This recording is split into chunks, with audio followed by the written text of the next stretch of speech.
کہ آج خلائی سفر ہو رہے ہیں، سیٹلائٹ کے ذریعے سے خلائی سفر ہو رہے ہیں، آدمی کائنات کے چکر لگا کر آ رہا ہے، کائنات کی تشکیل اور کائنات کے میں ارتقاء، کائنات اور ان سب چیزوں کے تجزیے کے لیے، تحقیق کے لیے آج آدمی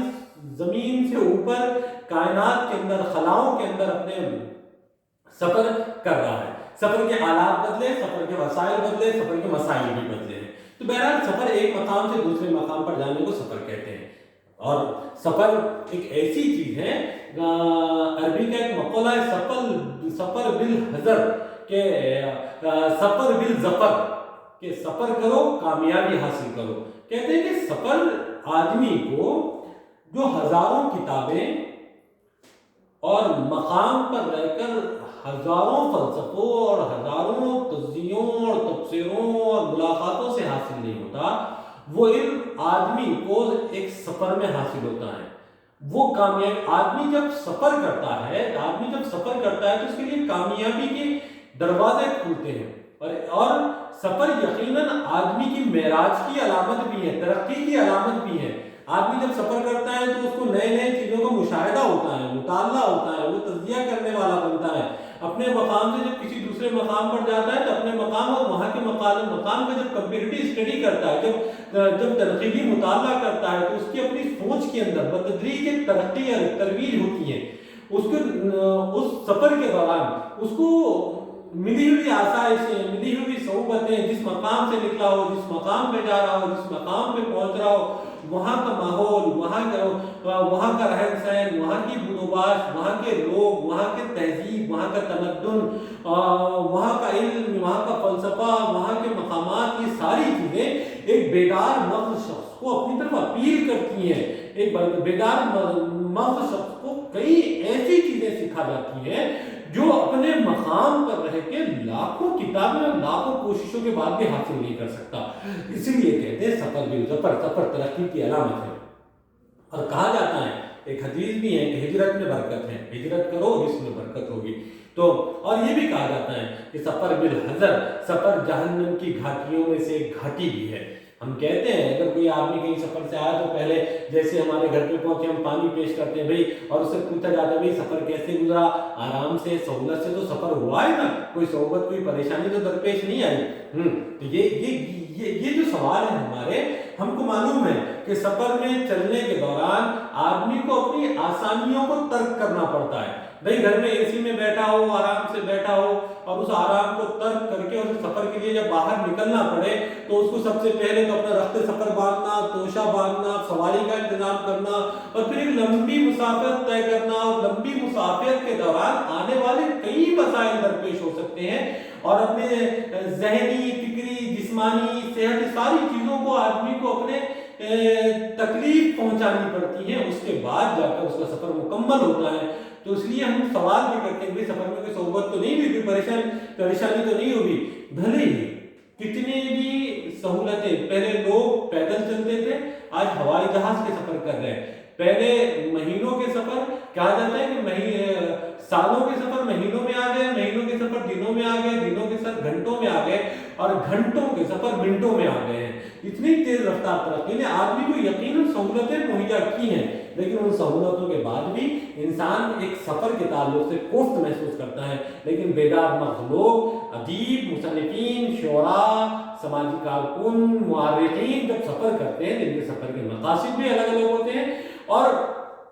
سفر کی نوعیتیں بھی الگ الگ ہوتی ہیں۔ انشاءاللہ سفر کی مقاصد، سفر کی نوعیتیں، سفر کی اقسام ہم اگلے ابواب میں اس پر گفتگو کریں گے۔